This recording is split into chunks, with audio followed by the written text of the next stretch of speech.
God forbid, the idea. No music and film, there would be no Don. Last one!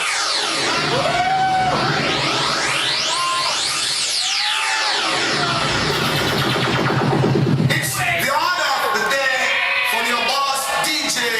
Hot tips on the chart to the very last.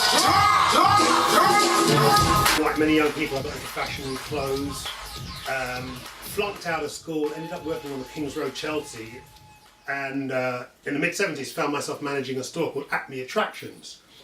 And these were interesting times because sometimes these stores where sort of like-minded people would hang out. Basically, out of the late 70s scene came the whole punk rock explosion with the DIY ethic.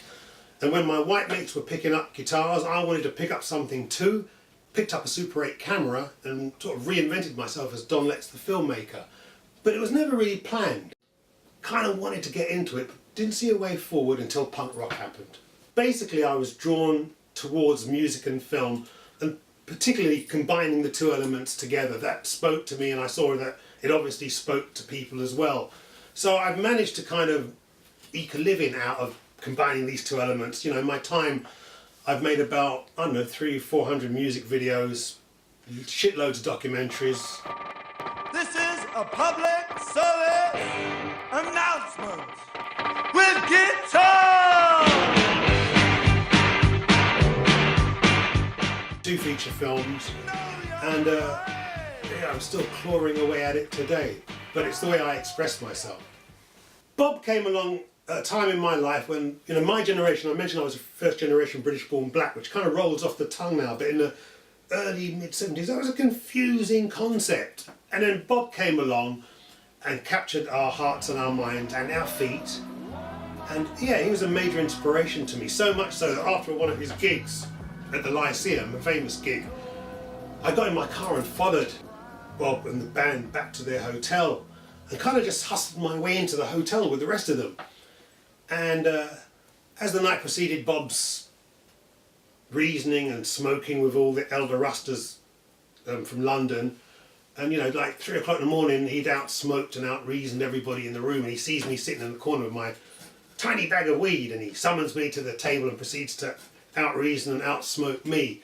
And we became friends, bonded by the herb, I guess.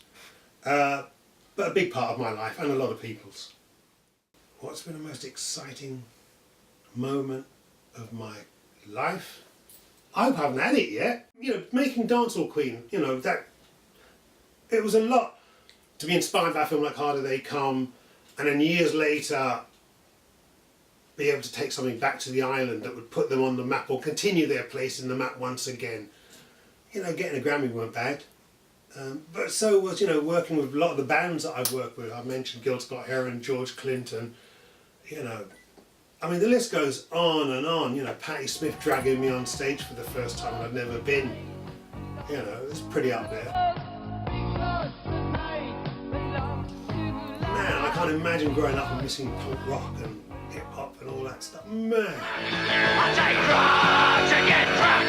I'm a parliament to think that I'm a cunning stud on a punk. In some places, people still believe in music as a tool for social change. I didn't get to travel around the world and see that, to a lot of people, music still has possibilities to change, inspire, inform, question, all the things I was brought up on.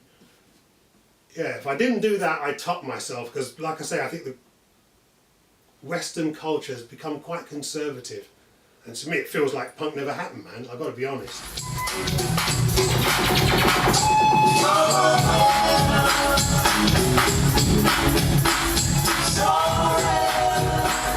If I hadn't done music and film, what would I have done? Ooh. Well, I know you wouldn't be here sitting talking to me, I know that. Ooh. What would I have been without music and film? Ooh. I don't know. God forbid, the idea. No music and film, there would be no Don.